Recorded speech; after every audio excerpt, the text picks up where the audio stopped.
Alright, let's do a master mode game. That was pretty normal, that's what you've seen me do before.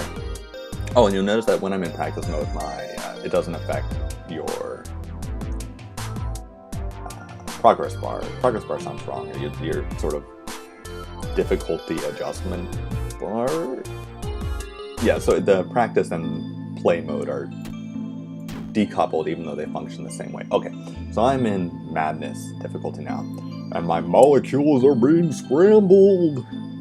So in madness mode, anything can happen. You get a random score goal, you get random monster spawning. It's sort of random. It is tuned to be crazy. So for instance, we can see that I've got 3 Gwennies on screen. So this floor will just have tons and tons of Gwennies, just cuz. Alright, and what do I want to do about them? Actually, this would be pretty good, I think. So I'll patisserie and kill this one. The other good thing about doing it that way is I get a pool here instead of a pool here, because these little sort of center of the floor pawns. Oh man, it's a Gwenny plus Lich themed. Okay. This is gonna suck. No buts about it. Or no two ways about it.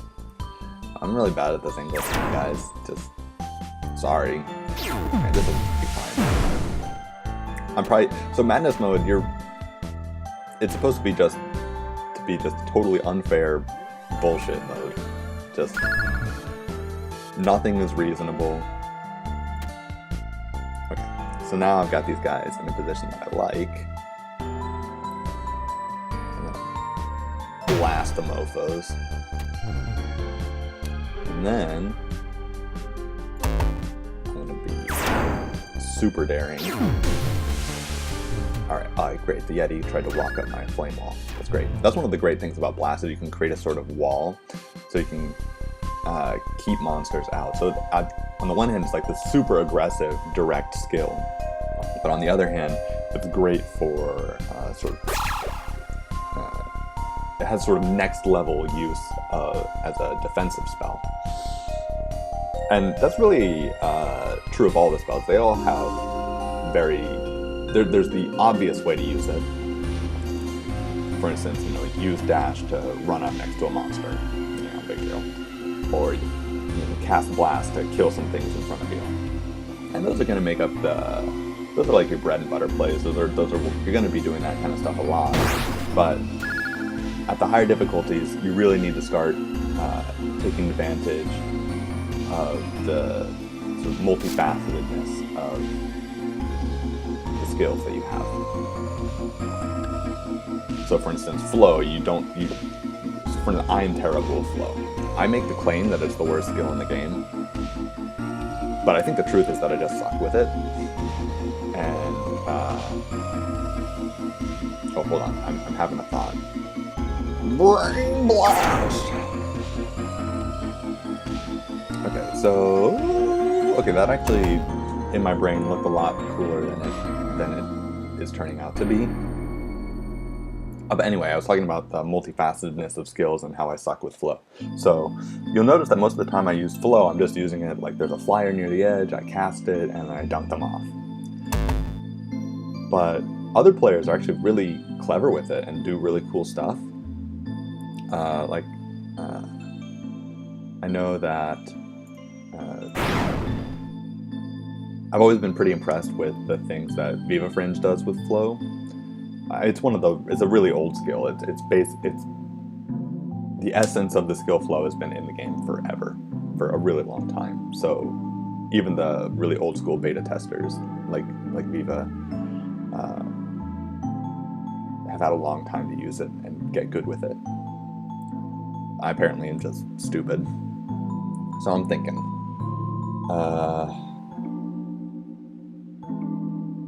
I think I'm taking a hit from that smoky lich, no matter what.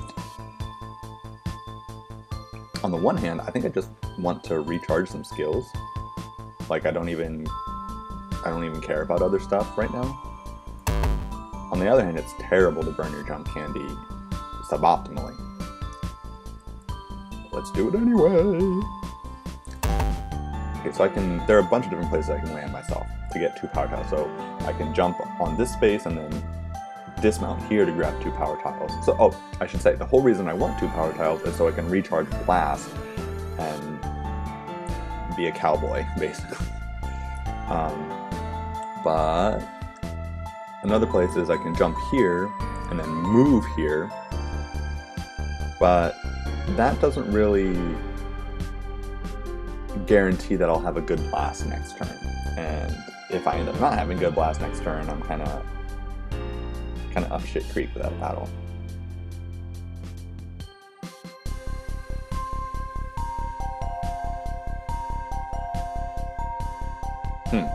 Whatever. This is madness mode. Let's just do whatever and see if it works. Oh, great. So that lich didn't move. Oh, that lich was sleepy, so he wasn't going to move. Great. I was worried about this guy moving, so then I wouldn't get a double lich kill. But I'm going to get it. And one other great thing about madness mode is typically the monster density is really high. So you can get 5-point kills. I don't want to say easily, because there's very little that's easy about a typical madness mode game. But you should be able to get 5-point kills. So how do I proceed? I don't want to move. I do not want to move northeast because Gwenny will hit me and dunk me, and then I'll be at 2 health back at the beginning where there are not very many power tiles, and I'll only have flow, which I've already spoken about how much I suck with flow. So let's not do that. The other thing I would like to not do is get Yeti suplex into this. But I think that's my only good movement direction. So this is kind of unfortunate. So this lich is sitting in a vortex, and it's just screaming to be pushed out of there, but I don't have a way to do it. Because if I cast flow, he'll freeze.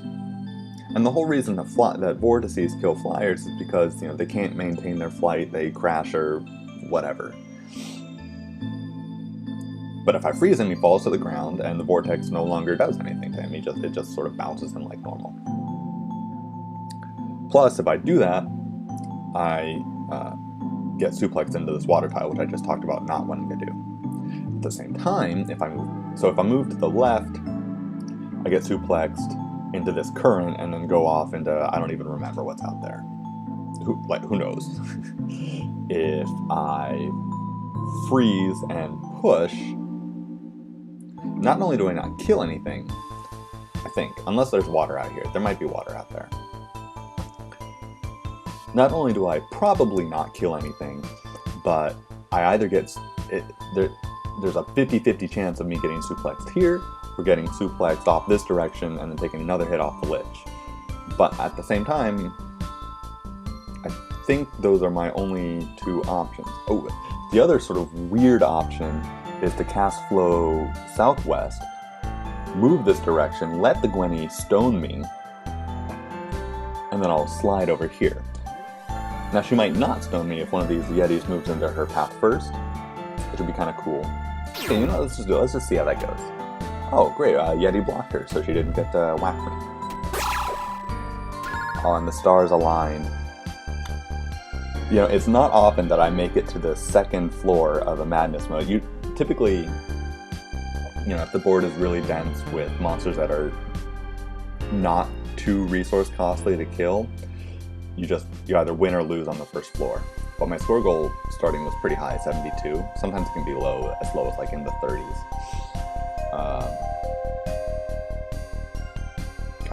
Okay, I'm just gonna go to the next floor because at least I know I can recharge skills and I'll get 1 point of barrier back.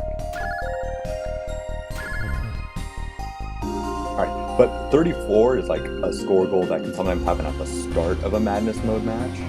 So now it's like I'm starting a relatively easy madness mode match, except that I'm down 3 barrier, 2 of my spells are still on cooldown, although Blast would normally start on cooldown because of it being an ultimate, but I don't know. We've got a bunch of Curse Kids hanging around. This would be a sweet time to have Blast ready to go, but that is unfortunately not how this is going.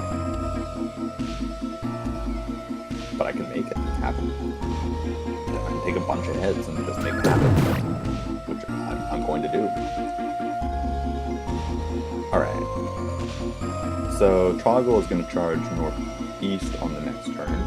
So if I rotisserie clockwise, he ends up here and he'll charge off that direction, which is fine. Whatever. I think he'd still hit me. Screw it. Oh, but this Curse Kid just sort of ends up there, and that's awkward, and I don't like it. But if he's... this is actually really not so great.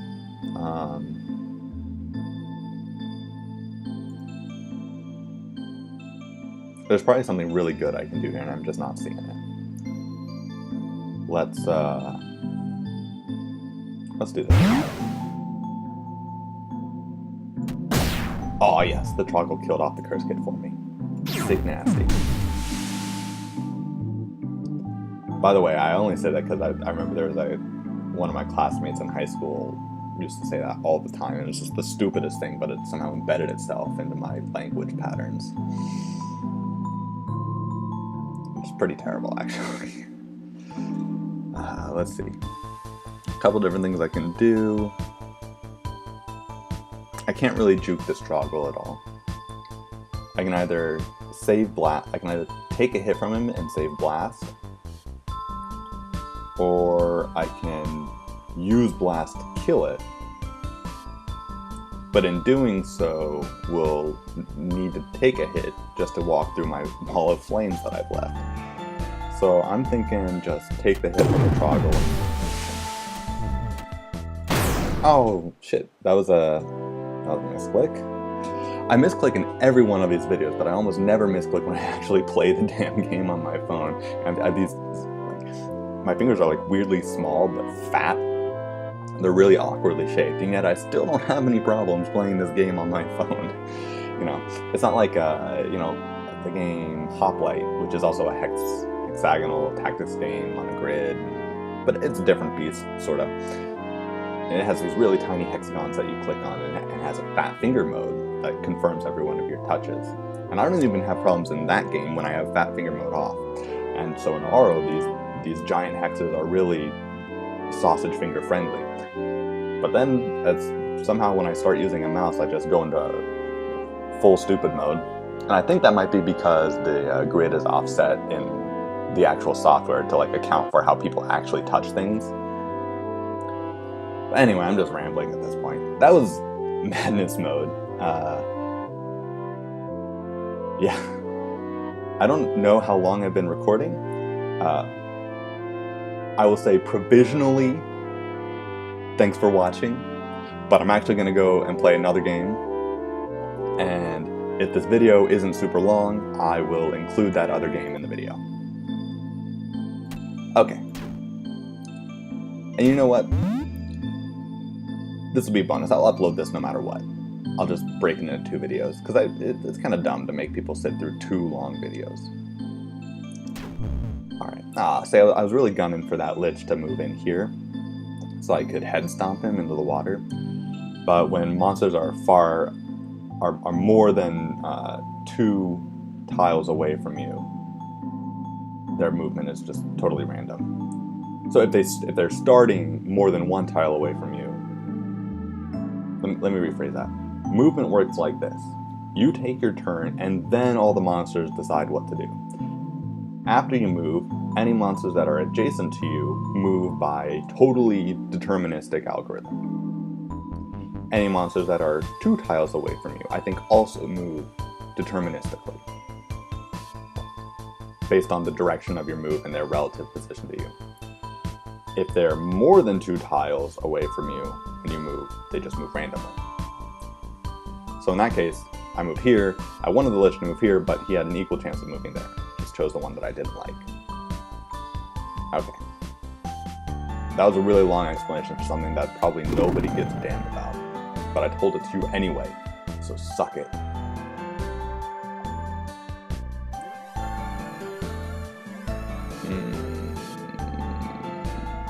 Maybe this is not so great. I'd rather not take 2 hits from the Lich and hit Troggle this turn. So, in order to have that not happen,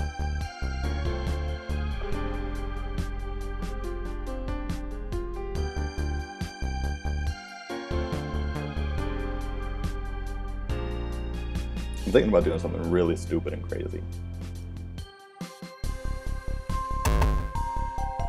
Just bear with me a second. I'm piecing it together in my mind, and I don't want my mouth to, I do not want my mouth to ruin it. Okay, screw it. Can't think of anything. Alright. So I actually really want to have this firebomb candy. But I already have 2 candies. They should, Keith or whoever is in charge of features should implement a Halloween mode where just all of your slots are candy slots. You have no skills to start with, you just pick up lots of candy. I think that might be neat. Super random, but kind of neat.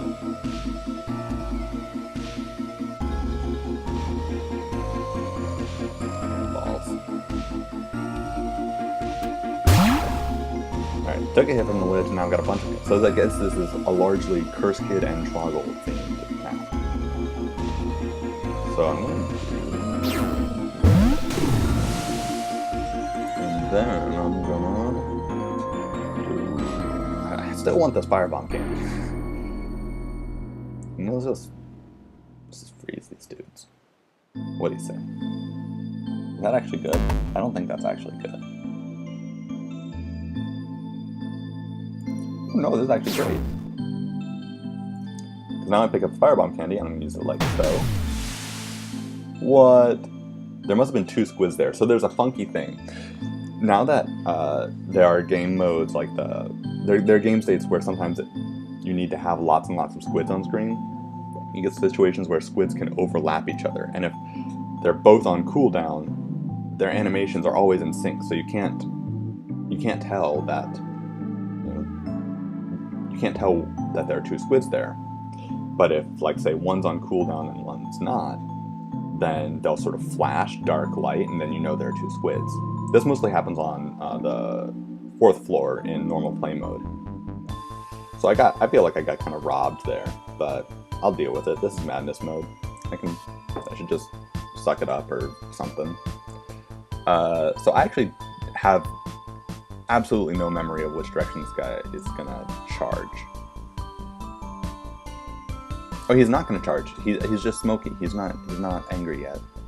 I'm just gonna kill this Curse Kid while I can. And now he's gonna charge, but he's gonna die. And I'm gonna use this jump candy to get a jump candy to gosh, I don't know. That was pretty terrible actually. Take a hit from a squid, kill Curse Kid, Troggle suicide. I'll let Charles push me into the great beyond. Oh, this is fantastic. More Liches and Curse Kids. That's exactly what I was hoping for. Jesus H. This is like murderously difficult, yet somehow I still have a lot of barrier. So I really need 2 cooldown tiles. 2 power tiles. I need that super badly.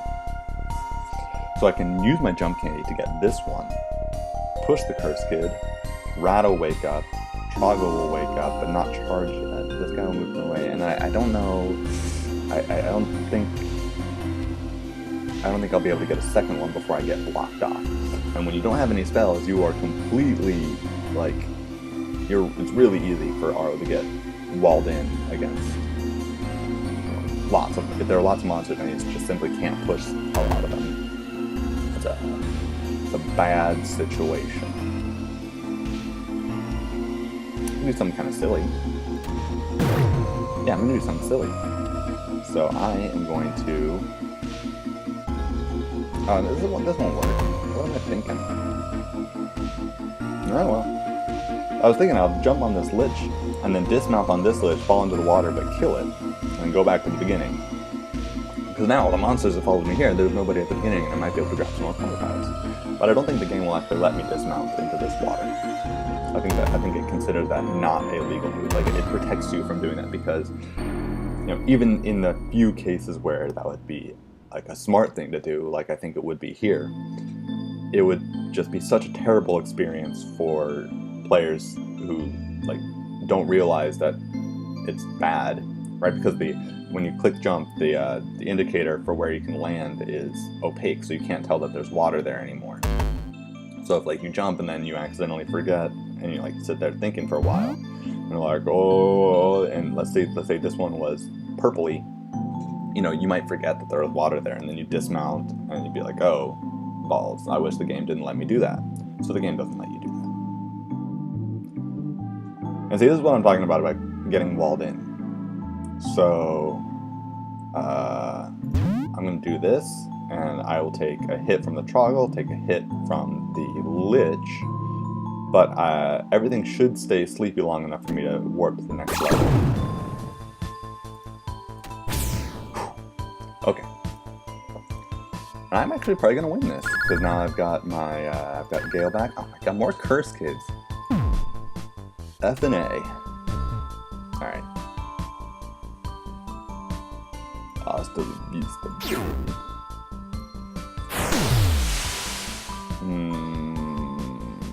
Oh, yeah, I only need 5 points now. I'll just... Bam. Kill it. Get my 5 points. The score breakdowns in Madness Mode games can be pretty silly. Like, I got most of my kills were 5-point kills just because of the ridiculous monster density. I really like Madness Mode. It's a little bit gambly. Like, it would never be part of the real game because it's just completely unfair. It throws completely unfair scenarios at you, but it really demands that you be creative and do wild and crazy stuff. Like, I have a tendency to play pretty conservatively, so you'll notice in my normal videos before, like, I'm thinking, you know, that's not safe, maybe I shouldn't do that. And sometimes I, you know, become cavalier and just do something wild. And sometimes it pans out and sometimes it doesn't. And when it doesn't, you know, that sort of discourages you from doing it in the future. But in Madness Mode, you have to do those things just to even function at that difficulty level. So it's pretty good for scratching parts of your Auro brain that don't really get attention in the normal game. Alright, so I hope that was fun for you guys. I had a great time. Probably not going to make another video this weekend. I need to be busy, I need to be a good little grad student and do work. But hopefully next weekend there'll be lots of, not lots, but at least some free time for me to do another video. Alright, if you celebrate Easter, then happy Easter tomorrow when this gets uploaded. If you don't celebrate Easter, then just like, I don't know, have a great Sunday, do something fun, it's the weekend. Thanks for watching.